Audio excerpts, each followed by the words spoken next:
make you wait.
Kia ora tātou, ko kolondoati te rangatira o mana whananga pira.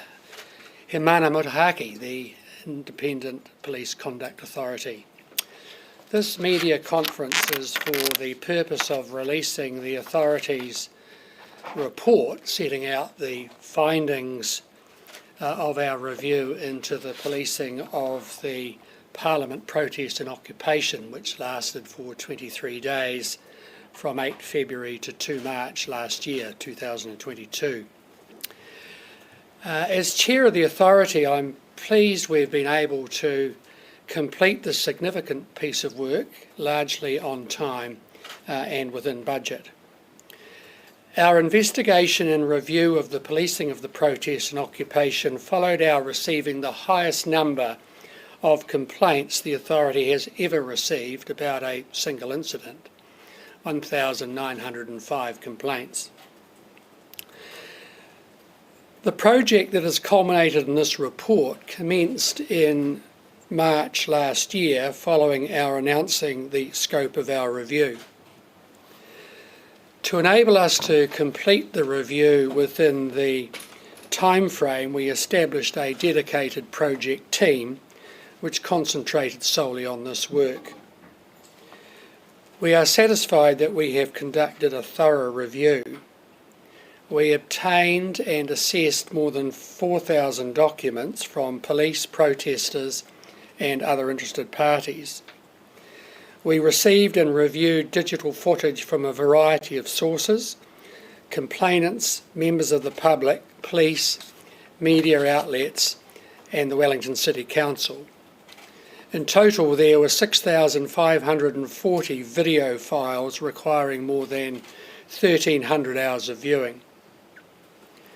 We interviewed 377 people, some more than once.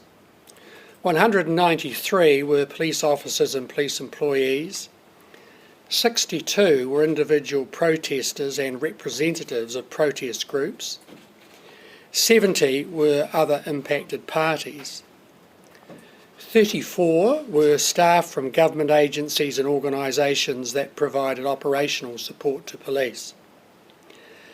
18 were key interested parties, including the Prime Minister, the Mayor of Wellington and the Speaker of the House at the time of the protest.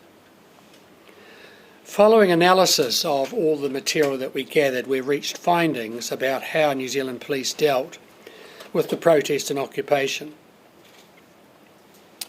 Before I summarise those findings, or the major findings, I need to emphasise that the review naturally focuses on areas where we feel police practice fell short of the ideal and on lessons that can be learnt for the future. This should not be interpreted as finding that police failed in their policing of the protest and occupation. Overall, we think police served the public of New Zealand well.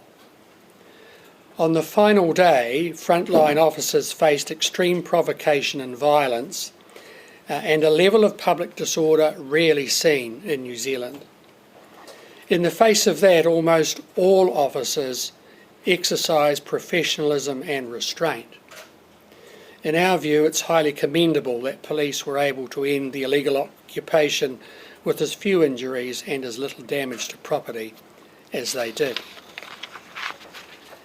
It's easy to forget over a year later what was happening within New Zealand and the world in the context that led to the protest and occupation.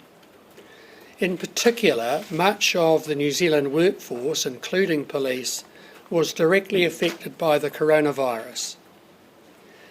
Significant staff shortages caused by COVID-19 hampered the police reaction to the occupation.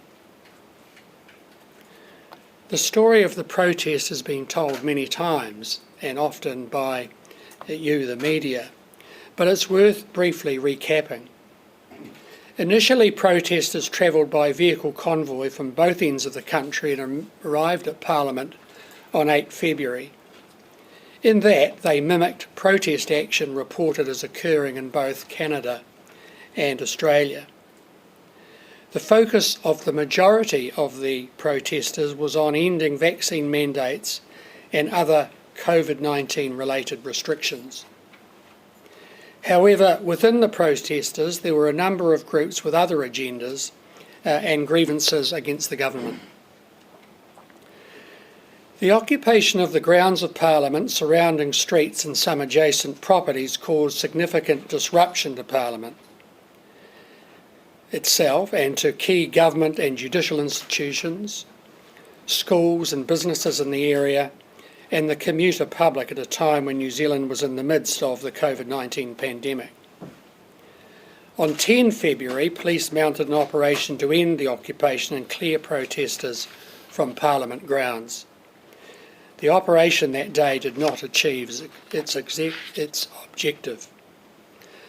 Over the following 3 weeks, police managed and contained the extent of the protest as best they could, while they planned for an eventual major operation to bring the occupation of Parliament grounds and the other compromised properties in its vicinity to an end. Police undertook that operation on 2 March. It began at 6 a.m. and continued throughout the day. Protesters resisted, some violently, and caused significant damage to Parliament grounds.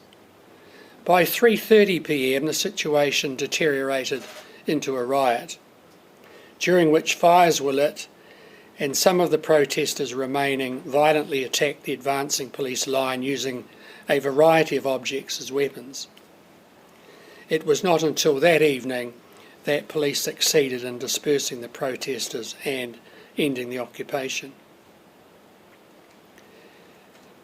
This review is intended to provide police, interested parties and the general public with an independent assessment of the information police had, the decisions police took, the tactics they used, and whether the approach taken to policing the protest as it evolved was lawful, proportionate and appropriate. With this review, we aim to make a constructive contribution to ongoing work within police to improve responses to events such as this and the development of public order policing more generally. The review looks at police's initial response to the impending protest from the time they became aware of the likely convoy from both ends of the country to Parliament through to that final operation on 2 March. With that in mind, let me turn to the findings. Prior to the commencement of the protest on 8 February 2022, and from as early as November the year before, police intelligence staff gathered and provided very good information about the developing protest environment, and they communicated it to a wide range of police decision makers in advance. However, in response to that information, police did not sufficiently consider the particular risks posed by this event, especially given the disruption reported from similar recent convoys in Australia and Canada. They should have consulted Wellington City Council well before the arrival of the convoy about whether there was need for a traffic management plan, and they should have prepared and disseminated a detailed operation plan. However, it does need to be said that doing so would not necessarily have resulted in any additional reaction, for example, the closing of the roads around Parliament, nor would it have necessarily changed the evolution of the protest. After several hundred protesters had set up tents and structures on Parliament grounds and Victoria University's Pipitea campus on 8 February, the Speaker closed Parliament grounds and the protesters became trespassers. Police made the decision on the 9 February to take action the next day to remove the trespassers and effectively end the occupation of Parliament grounds. We have found that while this decision was made following a discussion between the Commissioner of Police, the then Speaker, the Deputy Prime Minister and the Attorney General, there was no undue political interference, and the Commissioner reached his own independent view on the action police should take. Despite arresting 108 people in the process, and that was primarily for trespass, police were unsuccessful in their attempt to remove the protesters and ended up withdrawing about 4:40 that afternoon. We think there are a number of aspects of the operation that day where things should have been done differently. First, police should have been more prepared for the operation in terms of planning, resourcing, staff and equipment. Secondly, leaders did not clearly communicate to staff what was intended. Thirdly, they initially failed to provide all protesters with the required warnings that they must leave Parliament grounds in the manner required by the Trespass Act 1980. Fourthly, while the degree of force they used to make the 108 arrests was generally reasonable, the arrest process itself and the recording of evidence was deficient. Many of the charges against protesters were later withdrawn for this reason. Fifthly, they were unprepared to physically deal with so many arrests and so many people in custody, which meant they were unable to comply with all legal and policy requirements governing the treatment of detainees in custody. Finally, the decision to cease the operation should have been made earlier in the day when it became apparent that it would not achieve its objective. However, even if all of these issues had been properly addressed, we think it unlikely that the operation would have been successful. But I need to make it clear that in our view, that doesn't mean the 10 February operation should not have been undertaken. What it did demonstrate to the community at large was that police were confronted with a difficult situation and that easy options to end the occupation at that time were not available.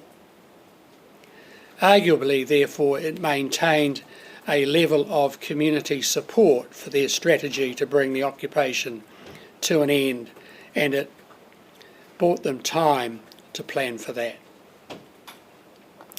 So let me now turn to consider our findings on what police did do between 11 February and 1 March.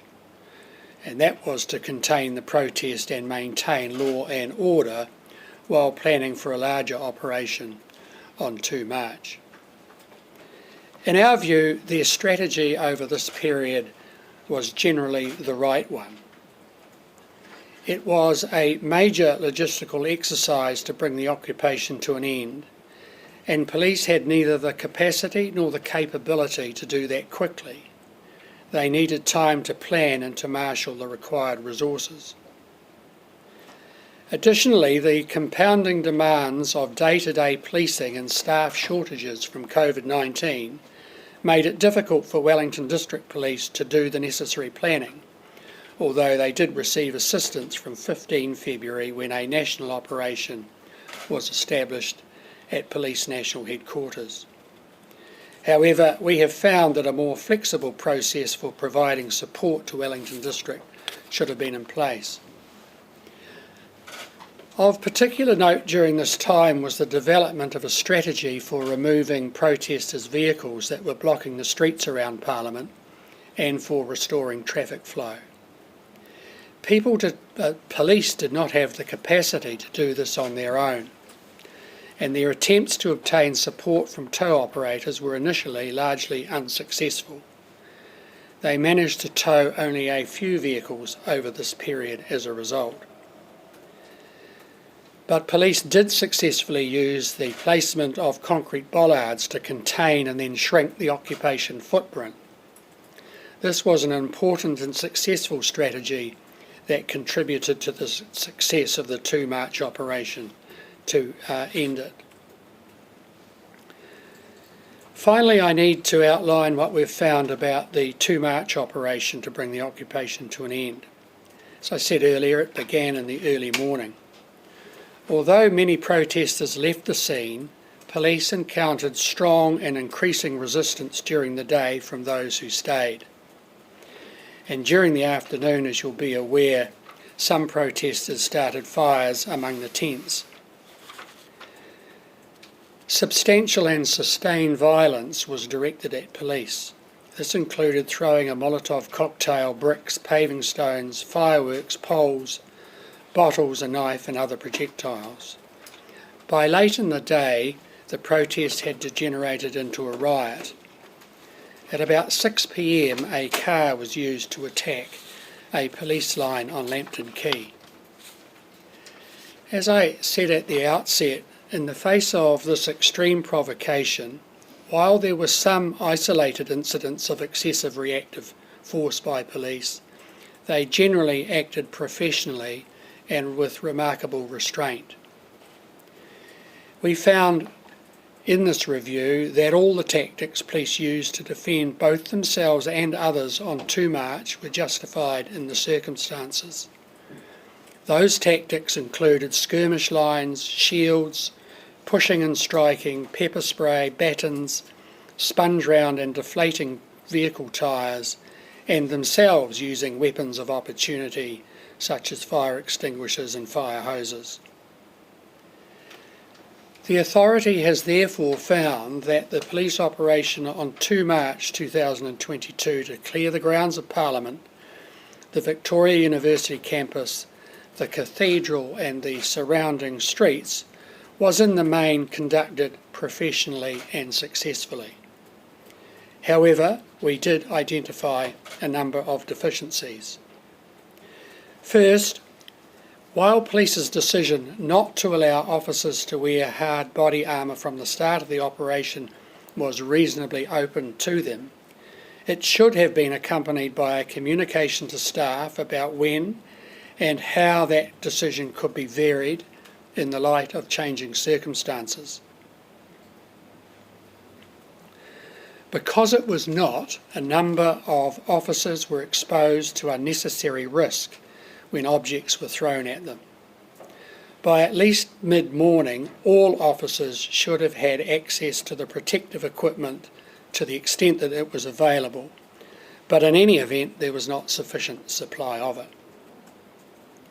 Secondly, newly graduated officers who were used to boost numbers for the operation had not been adequately prepared or equipped for a role in the operation. It was also undesirable that recruits who had not yet graduated from police college were also required to attend Parliament towards the conclusion of the operation to help secure the ground that police had reclaimed. The need for this arose because of inadequate police planning. Thirdly, although police had identified problems with their mass arrest process on 10 February and tried to address them, issues with evidence collection remained and resulted in some charges laid in respect of protester actions on 2 March being withdrawn. Finally, with the exception of a vehicle extraction plan, police lacked a detailed plan for dealing with property abandoned on Parliament grounds and the surrounding streets and properties. I should conclude by noting that the protest and occupation exposed the ineffectiveness of some current laws. We identified a number of areas where the current law is not fit for purpose for the type of mass public disorder situation that confronted police on 10 February and 2 March. These included the law of trespass, the law governing how arrests may be lawfully effected, and the law governing how property left behind by trespassers should be handled. We have therefore recommended that police propose to government that there be a multi-agency review of the laws governing a public order event such as this. We have made 13 other recommendations to help police improve public order policing. These include develop their own operating model for public order policing as a matter of priority and ensure that it addresses the lessons learnt from this event. Develop standard operating procedures for policing the parliamentary precinct itself, including scenario planning with partner agencies, and a third is to urgently purchase more hard body armour. This was a wide-ranging review. The findings which I have just outlined demonstrate there were some deficiencies in the policing of the occupation which will provide police with valuable lessons in terms of planning for any such event in the future. But let me reiterate what I said earlier. This report should not be interpreted as finding that police failed in their policing of the protest and occupation. We have written it not only to review what police did, but to make a constructive contribution to the ongoing work within police to improve public order policing. We have focused on areas where we think practice fell short of the ideal and where lessons can be learned for the future. You will probably be aware that police have conducted their own internal review, and I'm satisfied as a result of discussions about that police have already started to address many of the issues that are raised in this report. Kia ora, thank you. I'm happy to endeavour to answer any questions you might have. On the whole, can the public have confidence in the police operation in response to the protest? In a word, yes. And to what extent, looking back on it, if police had only made a traffic management plan with Wellington City Council, when they were made aware that more than 1,000 cars were coming, they had the intelligence of what had happened in other countries, in your view, could they have prevented the occupation from happening at all? The intelligence they had was that at least 370 and perhaps up to 1,000 was going to come. It's easy to look at these things in hindsight. Even if they had consulted the Wellington City Council and talked about traffic management, doesn't necessarily follow that they would have blocked off and closed the roads around Parliament. We think that that would have been one of the actions that was high on any list of priorities, but it would not necessarily have happened. Do you think the events were unavoidable? Do you think the events were unavoidable in a way? Which events? Well, just the escalation of the protest. Well, you'll have to ask the protesters that, but hindsight again shows that this was a protest which was out of the ordinary. Police are well used to dealing with protests and demonstrations at Parliament. They weren't well used to the endeavours that protesters went to here.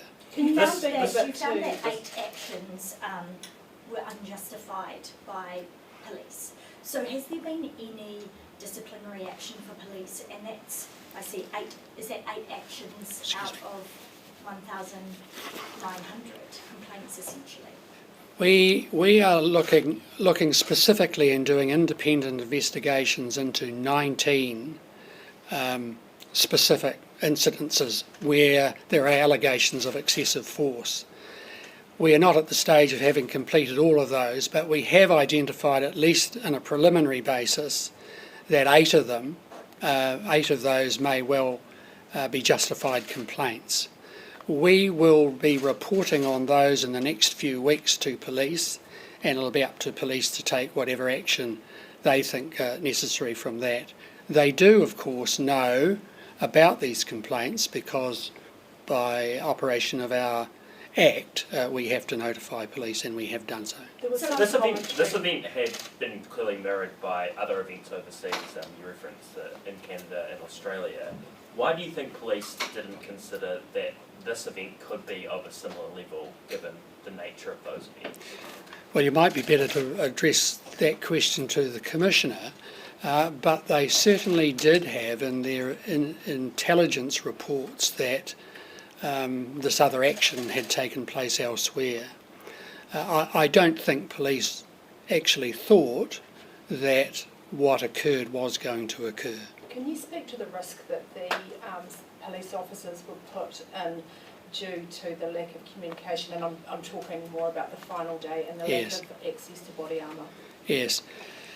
We have not criticised the initial decision by police when they started the clearance at 6 a.m. on that day not to have everyone geared up in PPE, in the full kit. What we did criticise is that there was no real planning of how that decision might need to be changed. And there were no trigger points where there needed to be either reassessment or if this happened, then go get your PPE gear. So what did police officers on the ground tell you about the impact of those decisions? Well, you'll see from our report where we quote directly many of those people who were on the ground that it was a traumatic circumstance for many of them. And some of them were injured. I think there were 87 injuries that required medical treatment. And can you speak to training as well? There's some reference about public order training and the police response and I suppose their attitude to it and a recommendation to maybe bring the Defence Force in. Can you speak a little bit to, you know, what would the value be and what were the deficiencies potentially here as well? Well, I think the value would be that every police officer ought to be trained in this type of activity, but that is probably impracticable because these events don't happen that frequently. Police currently train what are called PSU units that are specifically trained in this. What we have said is that training needs to be reassessed, it needs to be widened, and certainly there needs to be the purchase of more of the protective armour gear. What value could the Defence Force bring? I mean, are they more skilled or more experienced in this kind of situation, and I suppose a mass situation? I think police themselves would tell you that they benefited from the advice from some of the strategic planning advisors that New Zealand Defence Force provided in the course of their planning for 2 March. And I think I won't put words in the mouth of the Commissioner, but I think that that's one of the learnings from this, that there needs to be a wider assessment of that training. Is there anything that you saw in this work that you've done that would suggest further investigations are warranted in any other area of government, local government, not stepping slightly outside your purview, but is there anything that you think requires a follow-up? I don't want to step outside my purview, and of course the terms of reference here excluded a lot of that. But as you'll have heard me say, one of our recommendations is that there's a wider cross-agency look at particularly the legality and the law around this, and this would include, for example, local authorities who under the Local Government Act now have the ability to delegate powers to people to clear roads, for example. I suppose were you concerned by anything that you saw in terms of ministers, government, anything else that raised red flags for you in the course of your work? No. Do you think that in light of it being an election year and sort of changing public sentiment and division, that how urgently do you think the laws need to be reviewed in response to sort of mass arrests and incidents of sort of public order? That's a good question. These things are rare. You know, what we have said is that New Zealand hasn't seen anything like this since 1981 in the Springbok tour. So they're relatively rare, but that doesn't mean that there doesn't need to be action, and we would recommend action start now. So you've got 1,800 complaints that you basically put into a broader sort of pool. People might think that you dismissed an enormous number of complaints. Why have you not, how many complaints did you individually investigate? Well, we're our process is that we looked at every one of those complaints and what we call shook the tree. We asked questions of police. We went back to many protesters or complainants and asked them what was happening. You need to remember that of the 1,905 complaints, only 84 of them were from people who were on the ground. By far the majority were people who were watching your live streams and saying, I agree with police action or I don't agree with police action, basically. Does that dilute the credibility? Is that why you wouldn't investigate? No, well, what we have done through this review is investigate and report on those wider issues which were raised by the majority. And it's only when we have come to some of the more pointed individual complaints about use of force, that we have gone to independent, separate investigations. So how many independent separate investigations were there? 19. 19. Can you give us an example of the sorts of things that you were looking at in those 19 investigations? The sorts of things were excess use of force in an arrest, punching someone in the face, for example. A large number of officers didn't have pepper spray. There was little conversation on when and how to use rubber bullets, and 2 officers threw bricks back at protesters. Was there a lack of tactical options there? There wasn't a lack of tactical options. There was a lack of the range of availability, particularly pepper spray, for example. And this is one of our criticisms, is that police really didn't think ahead. While they were bringing police officers in from outside, you can't carry pepper spray on the plane, so they had to leave it behind. So there was some logistics around that. Is it ever acceptable for a police officer to throw a brick at a member of the public? We found that it was in self-defence. You found that dozens of prosecutions had to be dropped due to police not following the right arrest rules, evidence rules, that sort of thing. Can you characterise, were these the, lower level charges around trespass, or were they including for people who will have done things like assault the police and got away with it because of a failing there? Primarily the trespass issues, but I can't discount the fact that some of the charges withdrawn by police related to those sorts of assaults on police because of the lack of evidential collection.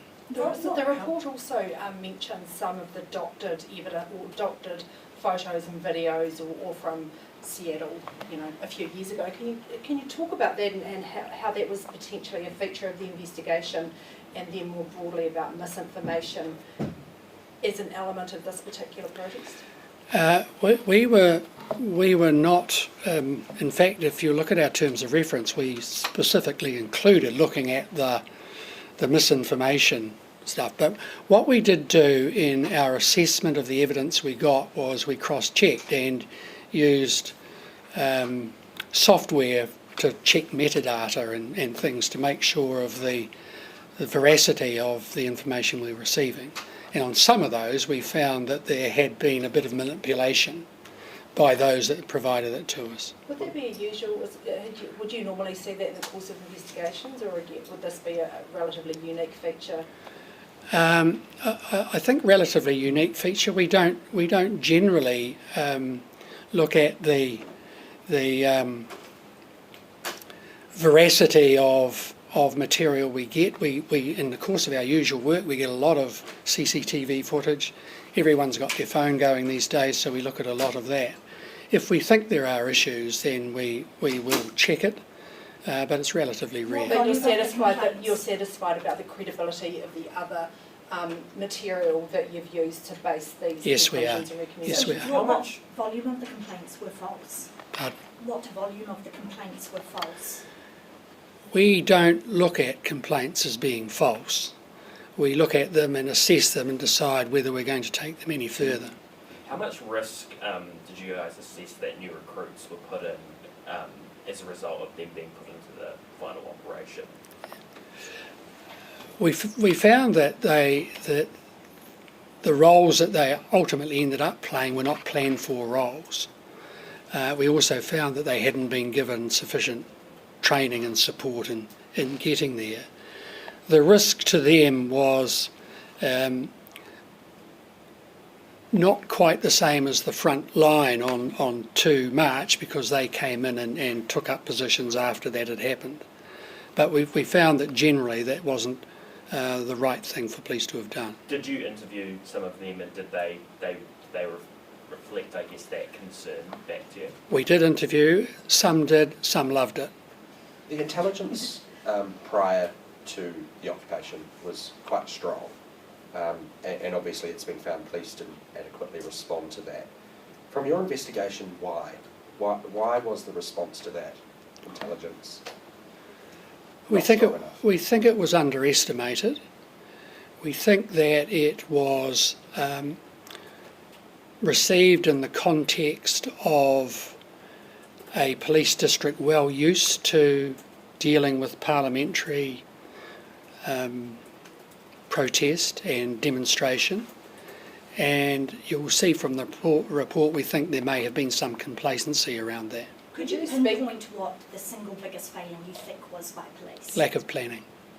You do, the report does speak to the response of Parliament. Were they properly prepared? And I know there are some recommendations around a better plan for them. Again, can you just speak to that about what would need to happen in your view to protect Parliament from this happening again? You'll see from our report that we think there's a wider issue here, that there needs to be greater talking between parliamentary service who run the security of Parliament itself, the Speaker's office and police, the City Council, and there is a section in there on the effect on the courts, which is another one of our major constitutional issues. Was it disappointing that parliamentary service, I think Wellington City Council, a number of these organisations, partly because the police hadn't requested or flagged it up, wiped a lot of footage that would have been quite crucial potentially for your investigation and I imagine for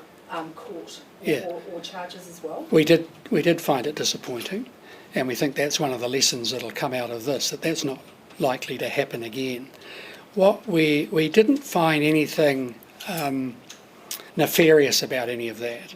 We didn't think it was some orchestration to get rid of evidence. It was just inadvertence and not thinking about it properly. Did it restrict your investigation, and do you think it will have potential implications for the charges that are still active in the courts? As to the latter part, I'm not sure about that, because evidence is evidence and there's other ways of gathering it. We would have been helped by it for a couple of reasons. One, the quality of it, and two, the relative independence of it. So we didn't have that, and most of what we had was not of that quality, of people's phones and of course live streaming and things. So identification of individuals and that sort of thing, that could have been where it could have been quite useful. It could well have been, yes. In terms Just on the of, planning side, you found that in the two previous, or in one of the previous anti-mandate protests, a few months before the occupation police had developed a lengthy 25-page plan for how to deal with it, and I've seen that they've developed it for the other one too. So why didn't they do it for this? Was that the complacency that you were mentioning, or? That's where I would land it, but you'd have to ask police why they didn't. And I guess how much of an impact did that have on the initial response to the protest? The Speaker asked for police help to clear the grounds on night one, but they only had a handful of staff there. We criticised the lack of planning, but as you'll have heard me say, that might not necessarily have affected anything that happened. Police didn't have the capability, frankly, to do it. Is there a single course of action that the police could have taken that would have prevented all of this, do you think? They could have arrested everyone if they could have, but that was impossible. So no, I don't think there's a single cause of action at all. Police, in all of these things, of course, have the balancing act of allowing lawful protest, yet keeping other citizens' rights protected. So there's always a balancing act here. in terms of negotiation, obviously appreciating that it was profoundly difficult considering the leadership wasn't easily identifiable, but you had the Deputy Commissioner who was sort of going in and chatting to leaders over top of the specialist negotiation team who had no idea that the Deputy Commissioner was going in and negotiating. Mm-hmm. From your investigation, was there a potential there for negotiation to work, and did police hamper that? What we found was that the police approach to negotiation would have been far better if it had been linked up. As you say, some people were doing various things and not letting the other hand know. We found that was a deficit. As to whether it would have worked, I'm not sure. coming back to the first initial response, and I think the words were overconfidence and complacency, was it a surprise, for example, that the police hadn't actually rostered any extra staff on, for example, you know, in those kind of, like that logistical response? We found it was a surprise, and again, hindsight's always 20/20 vision.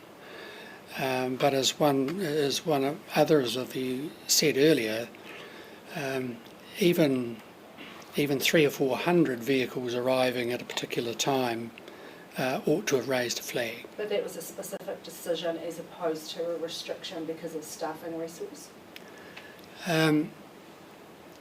Well, there was a decision not to bring in any additional staff. And there was a fair amount of lead up. I mean, you know, there was social media chat. This didn't just come out of the blue. So it's not unreasonable to think that those decisions that it was a consideration that was rejected as opposed to this has happened and we have absolutely no idea about it. Well, it's one of our findings that what was done at the front end wasn't done as well as it ought to have been.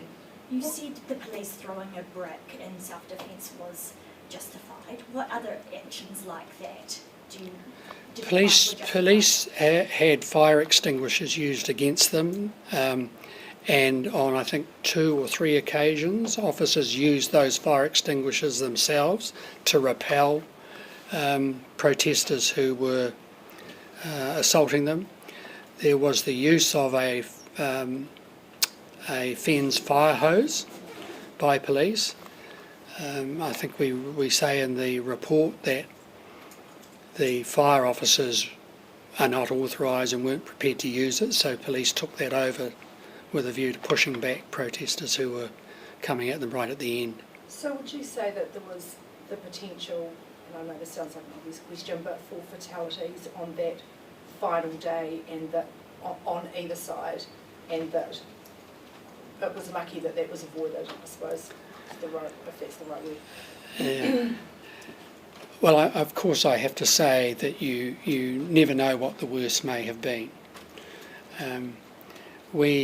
We saw evidence, as everyone did, looking at the live streams, of significant violence, certainly from protesters towards police, and it might be said that a policeman hurling a brick is in the same category.